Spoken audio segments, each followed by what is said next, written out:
duty upon us, so never delay from the blessings of Allah, don't turn away.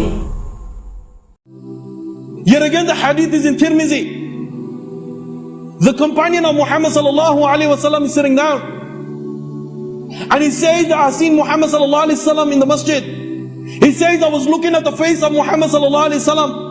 Then I was looking at the moon. Then I was looking at the face of Muhammad sallallahu alaihi wasallam. Then I was looking at the moon. Every time I was looking at the moon, my eyes were fixed on the face of Muhammad sallallahu alaihi wasallam. Why? Because his face was more beautiful than the moon. This is the Messenger sallallahu alaihi wasallam that the whole world should be following. This is the Messenger sallallahu alaihi wasallam that the Muslim of the 21st century should be taking as a role model. Why?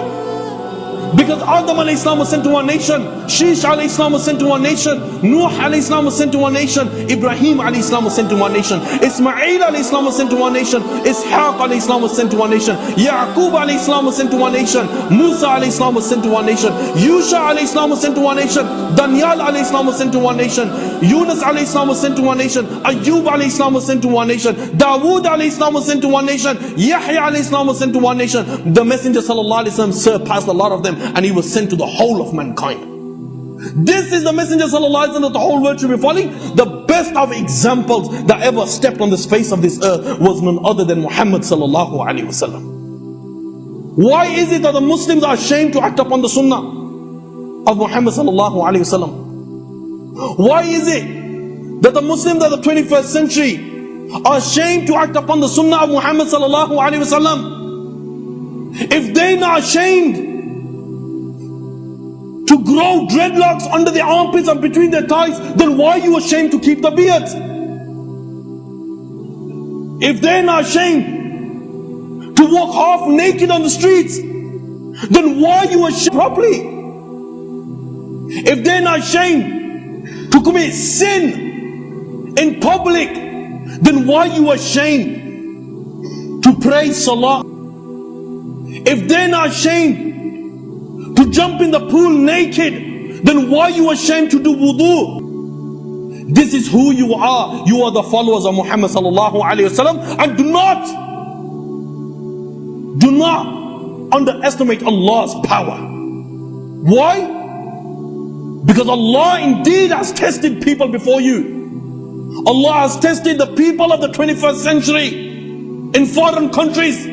People are killed, people are raped.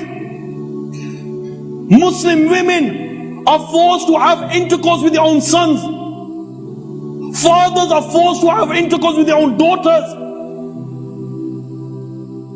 Their skin have been peeled from their bodies. Don't make Allah test you people in this way. You've got Islam on your plate.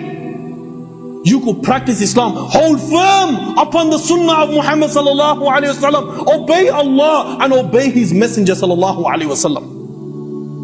This is who you are. So what? If we eat with our hands, this is who we are. So what? If we sit down and urinate, this is who we are. So what? If we grow the beard, this is who we are. So why if the Muslim women wear the hijab or the niqab, this is who they are. So why if the Muslim viewers use a stick to brush their teeth, this is who we are. We are Muslims and we are the followers of Muhammad sallallahu alaihi wasallam. And never forget this. Never forget this.